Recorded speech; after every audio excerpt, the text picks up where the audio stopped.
Hello everyone, welcome to let's improve finance YouTube channel. আমাদের আজকের এই ভিডিওতে আমরা এমন একটি বিষয় নিয়ে কথা বলবো যেটা ভালো ইনভেস্টর হতে গেলে তোমাদের অবশ্যই মাথায় রাখতে হবে।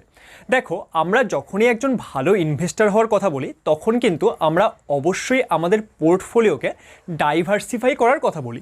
অর্থাৎ আমরা এক জায়গায় ইনভেস্ট না করে আমরা কিন্তু আলাদা আলাদা জায়গায় ইনভেস্ট করব, যাতে সেই ক্ষেত্রে আমরা কি করতে পারি, সব অ্যাসেট ক্লাসের এখানে বেনিফিট নিতে পারি। কিন্তু একটি বিষয় ভাবো যে একজন 20 বছরের ছেলে, সে যেখানে ইনভেস্ট করবে, সে যেখানে যত টাকা ইনভেস্ট করবে, একজন যদি আমাদের 50 বছরের মানুষ থাকে, তিনিও কি সেম জায়গায় সেম অ্যামাউন্ট ইনভেস্ট করবে? সেটা নিশ্চয়ই নয়, কারণ আমাদের বয়স অনুযায়ী, আমাদের টার্গেট অনুযায়ী এবং আমাদের যে রিস্ক ক্যাপাসিটি সেটা অনুযায়ী কি হয়, আমাদের যে ইনভেস্টমেন্টের স্টাইল সেটাও কিন্তু চেঞ্জ করতে হয়। তাহলে আমাদের আজকের এই ভিডিওতে আমি তোমাদের একটি আইডিয়া দেব যে আমরা আমাদের বয়স অনুযায়ী কীরকম অ্যাসেট ক্লাসে কত টাকা ইনভেস্ট করতে পারি এবং সেটা আমরা কিভাবে করব। তাহলে এই বিষয়টি যদি তোমরা ভালো করে বুঝে যাও, তোমরা যে কোনো বয়সেই এখন থেকে থাকো না কেন, তোমরা কিন্তু তোমাদের যে ইনভেস্টমেন্ট সেটাকে আরও স্ট্র্যাটেজিক এবং সেটাকে আরও মজবুত করতে পারবে। তাহলে বিষয়টি জানার জন্য আমাদের আজকের এই ভিডিওটিকে অবশ্যই সম্পূর্ণ দেখবে। যদি প্রথমবার আমাদের চ্যানেলে এসে থাকো তাহলে আমাদের চ্যানেলটিকে সাবস্ক্রাইব করে নিতে পারো, কারণ এখানে আমরা এইরকম ভিডিও কিন্তু রেগুলার আপলোড করি। আর যারা অলরেডি সাবস্ক্রাইব করেছো তাদেরকে অসংখ্য ধন্যবাদ। তাহলে চলো আমরা ভিডিওটি শুরু করি এবং আজকের এই বিষয়টি আমরা ভালো করে বুঝে নিই। আমাদের যে আজকের এই ভিডিও, সেখানে আমরা কি আলোচনা করব যে আমাদের বয়স অনুযায়ী আমাদের কোথায় কতখানি ইনভেস্ট করা প্রয়োজন। এবার আমরা যে এখানে ইনভেস্টমেন্টটি আলোচনা করব, আমি এখানে বোর্ডে একটি ডায়াগ্রাম ড্র করে রেখেছি। এটা আমি দেখো, এখানে তিনটে আমি এজ গ্রুপ নিয়েছি। একটা হচ্ছে 20 to 35, অর্থাৎ যারা 20 থেকে 35 বছরের মধ্যে আছে। আরেকটি আমি নিয়েছি 35 to 45, আরেকটি আমি নিয়েছি 45 to 60 বা 60+।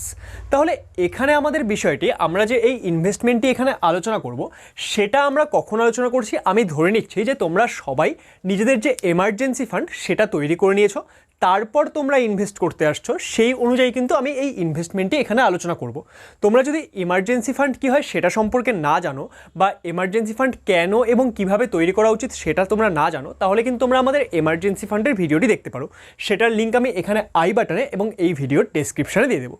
তাহলে আমাদের সবার কাছে এমার্জেন্সি ফান্ড আছে, সেটা ধরে নিয়ে চলো আমরা আমাদের যে আজকের ইনভেস্টমেন্ট স্টাইল, অর্থাৎ আমাদের বয়স অনুযায়ী, আমাদের রিস্ক প্রোফাইল অনুযায়ী আমরা কোথায় কতখানি ইনভেস্ট করতে পারি সেটা একবার আলোচনা করি। কিন্তু তার আগে তোমাদের একটি বিষয় বুঝতে হবে, আমি এখানে যেই বিষয়টি বলবো সেটাই কি তোমাদের করতে হবে? দেখো, এরকম কিন্তু কোনো মানে নেই। আমরা এখানে কি করব, আমরা এখানে বিষয়টিকে ভালো করে বোঝার চেষ্টা করব। এবার আমি একটা আইডিয়া দিব, বেসিক আইডিয়া, যেটা কিনা আমার মনে হয় এই এজ গ্রুপে ফলো করা উচিত। কিন্তু এই এজ গ্রুপে আমরা যে ডিফারেন্ট এজ গ্রুপ নিয়েছি, সেখানে কি প্রচুর মানুষ থাকবে। এবার তাদের প্রত্যেকের কিন্তু গোল এবং রিস্ক প্রোফাইল একটু হলেও আলাদা হবে। তাহলে সেই অনুযায়ী কিন্তু তোমরা তোমাদের যে ইনভেস্টমেন্ট সেটাকে একটু মডিফাই করে নিতে পারো। তাহলে এখান থেকে বিষয়টি একদম ভালো করে বোঝো যে আমি কোনটা কেন বলছি, তারপর কিন্তু তোমরা নিজেদের যে ইনভেস্টমেন্ট সেটাকে নিজেদের মতো করে একটু সাজিয়ে নিতে পারবে। তাহলে এখানে আমি মোট 3টি অ্যাসেট ক্লাস নিয়েছি। একটি হচ্ছে ইকুইটি। ইকুইটি মানে কি, আমরা আমাদের যে স্টক মার্কেট সেখানে ইনভেস্ট করছি। তারপর আমি নিয়েছি ডেট। ডেট মানে কি, ডেট মানে হচ্ছে আমরা বিভিন্ন গভর্নমেন্ট বন্ড, ডিবেঞ্চার, তারপর আরও যে আমাদের বিভিন্ন পিপিএফ, ইপিএফ, এনপিএস, এগুলোতে ইনভেস্ট করতে পারি। এছাড়াও আমাদের যে বিভিন্ন গোল্ড, সিলভার, এগুলোর মধ্যে যে ইনভেস্টমেন্ট সেটাও আমি এই ক্যাটাগরিতেই রেখেছি। আর আরেকটি ক্যাটাগরি আমি নিয়েছি ক্রিপ্টোকারেন্সি। দেখো, ক্রিপ্টোকারেন্সিতে অনেকেই ইনভেস্ট করে, অনেকেই ইনভেস্ট করে না। কিন্তু আমি বলবো, দেখো আমাদের কি হচ্ছে, পৃথিবীর প্রতিনিয়ত চেঞ্জ হচ্ছে, সেই অনুযায়ী কিন্তু আমাদের ইনভেস্টমেন্টেরও নতুন নতুন রাস্তা খুলছে। তার মধ্যে একটি হচ্ছে আমাদের ক্রিপ্টোকারেন্সি। আমাদের মডার্ন লাইফে ক্রিপ্টোকারেন্সি কতটা ফেমাস সেটা তোমরা প্রায় সকলেই জানো, তাই তো? তাহলে এই ক্ষেত্রে ক্রিপ্টোকারেন্সি সেটাকেও কিন্তু আমরা ইনভেস্টমেন্টের একটি উপায় হিসেবে অবশ্যই নেব। তোমরা আমাদের ক্রিপ্টোকারেন্সির ভিডিওগুলো দেখতে চাইলে সেটার প্লেলিস্টের লিঙ্ক আমি এখানে আই বাটনে দিচ্ছি, তোমরা সেগুলো দেখে কিন্তু ক্রিপ্টোকারেন্সি সম্পর্কে শিখতে পারো। তাহলে এবার আসছি আমরা যখন ইকুইটি, অর্থাৎ আমরা স্টক মার্কেটে ইনভেস্ট করার কথা বলছি, তখন সেটা আমরা করব কিভাবে। দেখো, সেটা আমরা করতে পারি মিউচুয়াল ফান্ডের মাধ্যমে। আমাদের যে বিভিন্ন ইকুইটি মিউচুয়াল ফান্ডগুলো আছে তারা স্টক মার্কেটে ইনভেস্ট করে, তাদের মাধ্যমে আমরা ইকুইটিতে ইনভেস্ট করতে পারি। বা আমরা ডিরেক্টলি স্টক কিনতে পারি, যাদের স্টক মার্কেট সম্পর্কে নলেজ আছে, যারা আমাদের বেসিক বেসিক্স অফ স্টক মার্কেটের ভিডিওগুলো দেখেছিলে তারা তো স্টক মার্কেট সম্পর্কে অনেকটা শিখে গেছো। তাহলে যাদের বেসিক্স অফ স্টক মার্কেট বা স্টক মার্কেট কীভাবে ইনভেস্ট করতে হয় এই সব সম্পর্কে এক্সপার্টিস আছে, তারা ডিরেক্টলি স্টক মার্কেটে ইনভেস্ট করতে পারে। বা যারা এই মিউচুয়াল ফান্ড এবং স্টক মার্কেট এগুলোতে ইনভেস্ট করতে চাচ্ছে না, কিন্তু তাদের ইচ্ছা হচ্ছে যে ডিরেক্টলি স্টকে ইনভেস্ট করবে, তারা কিন্তু এখানে স্মল কেসের মাধ্যমেও ইনভেস্টমেন্ট করতে পারো। এবার স্মল কেস বিষয়টি কী হয় সেটা নিয়ে আমরা খুব তাড়াতাড়ি এই চ্যানেলেই ভিডিও তৈরি করব। এবার আমরা চলে আসছি ডেটের মধ্যে আমরা কিভাবে ইনভেস্ট করতে পারি। দেখো, ডেটের মধ্যেও আমরা শুরুতে মিউচুয়াল ফান্ডের মাধ্যমে ইনভেস্ট করতে পারি। আমরা জানি যে প্রচুর এমন মিউচুয়াল ফান্ড আছে যারা কিনা আমাদের ডেট যে ইনস্ট্রুমেন্ট সেগুলোতে ইনভেস্ট করে, সেই যে ডেট মিউচুয়াল ফান্ড সেগুলোতে আমরা ইনভেস্ট করতে পারি। নেক্সট আমরা ডিরেক্টলি বন্ডের মধ্যে ইনভেস্ট করতে পারি।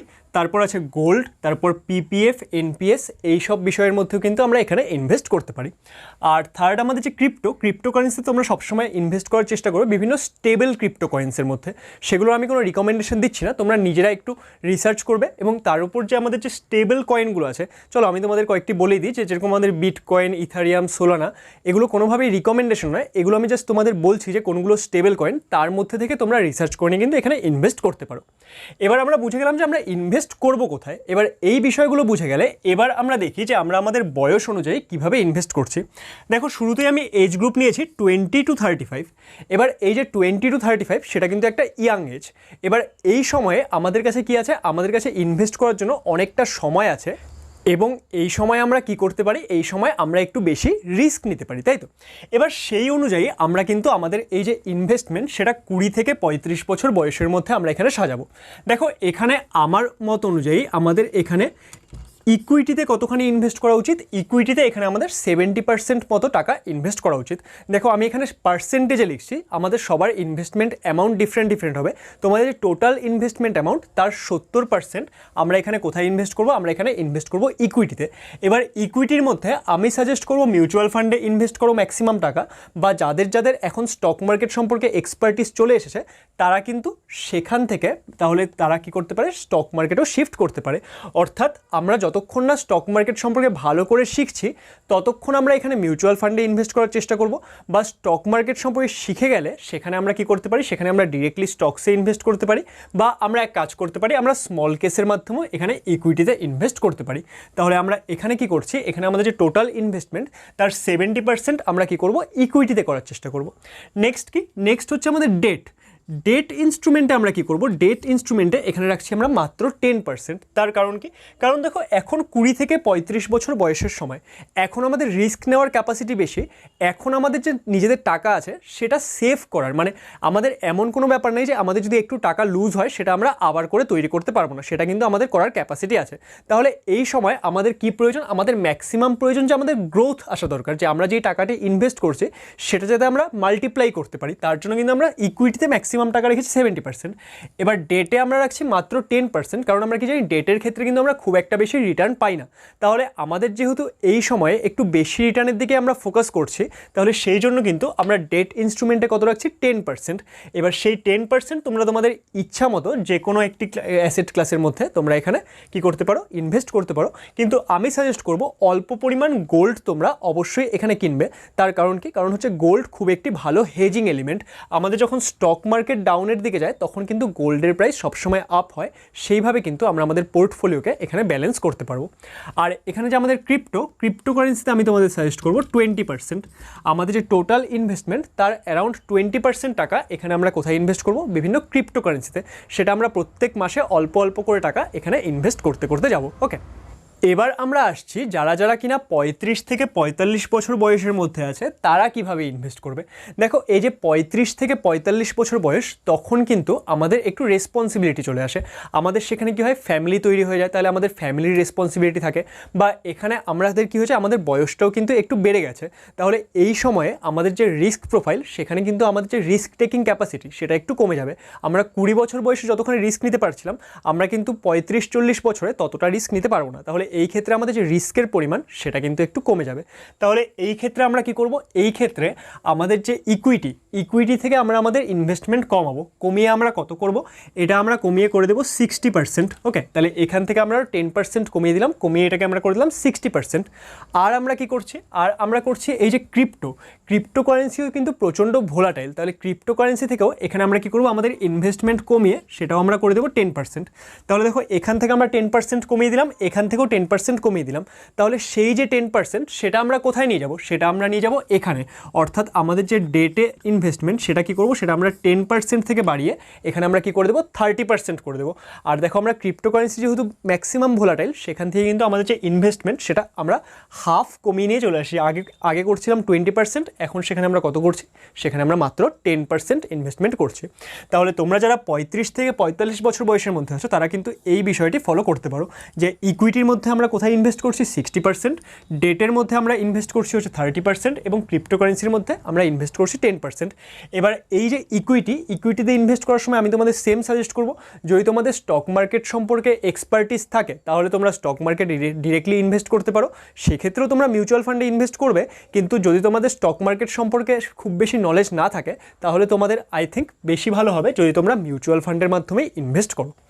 এবার আমরা আসছি আমাদের ফাইনাল এজ গ্রুপ 45 to 60 বা যাদের 60+ এজ, তারা কোথায় ইনভেস্ট করবে। দেখো এই যে 45 to 60, এখন আমরা এমন একটি বয়সে চলে আসি যে আমাদের যতখানি টাকা গ্রো করার ছিল সেটা গ্রো করা হয়ে গেছে। এখন কিন্তু আমাদের যদি হঠাৎ কোথাও বড় লস হয়ে যায় সেটা কিন্তু আমরা কি করতে পারবো, বেয়ার করতে পারবো না, কারণ আমাদের উপর বিভিন্ন বিষয়ের রেসপন্সিবিলিটি আছে বা নিজেদের বাকি লাইফ কাটানোর ব্যাপার সেটাও আছে কিন্তু। তাহলে এই ক্ষেত্রে আমরা কি করব, আমাদের যে ইকুইটি ইনভেস্টমেন্ট সেটাকে আরও কমিয়ে দিব। আমরা এখানে কত করছিলাম 60% ইনভেস্টমেন্ট করছিলাম, এখানে আমরা এখন আমাদের ইকুইটি ইনভেস্টমেন্ট সেটা করে দেবো 40%, এখান থেকে আমরা আরও 20% কম করে দিলাম।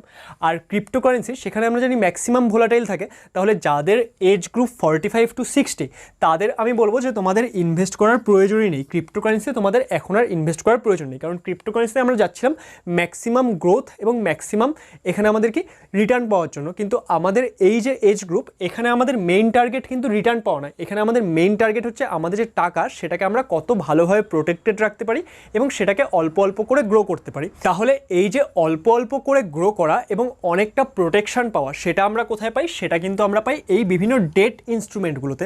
তাহলে এই ক্ষেত্রে আমাদের যে ডেট ইনস্ট্রুমেন্ট সেগুলোতে কিন্তু আমাদের যে ইনভেস্টমেন্ট সেটা আমরা অনেকটাই ইনক্রিজ করব। তাহলে আমাদের দেখো এখানে 40%, এখানে 0, আর থাকছে কত, আর থাকছে 60%।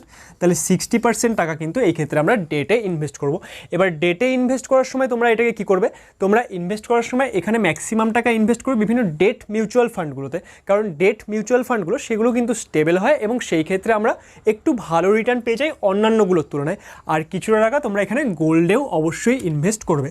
তাহলে এইভাবে করে যদি তোমরা তোমাদের যে ইনভেস্টমেন্ট সেটাকে প্ল্যান করো তাহলে কিন্তু তোমরা যেই এজ গ্রুপেই থেকে থাকো না কেন তোমাদের যে ইনভেস্টমেন্ট সেটা একটি ভালো এবং স্ট্র্যাটেজিক ওয়েতে হবে এবং আমাদের যে বয়স অনুযায়ী এবং গোল অনুযায়ী সেই অনুযায়ী আমরা আমাদের যে ইনভেস্টমেন্ট সেটাকে সাজাতে পারবো। এখানে তোমাদের কোনো রকমের ডাউট থাকলে সেটা তোমরা ভিডিওর কমেন্ট সেকশনে জিজ্ঞেস করতে পারো। ভিডিওটি ভালো লাগলে ভিডিওটিকে অবশ্যই লাইক করবে এবং বন্ধুদের সাথেও শেয়ার করে দেবে যাতে তারাও এই বিষয়গুলো জানতে পারে। Thank you for watching.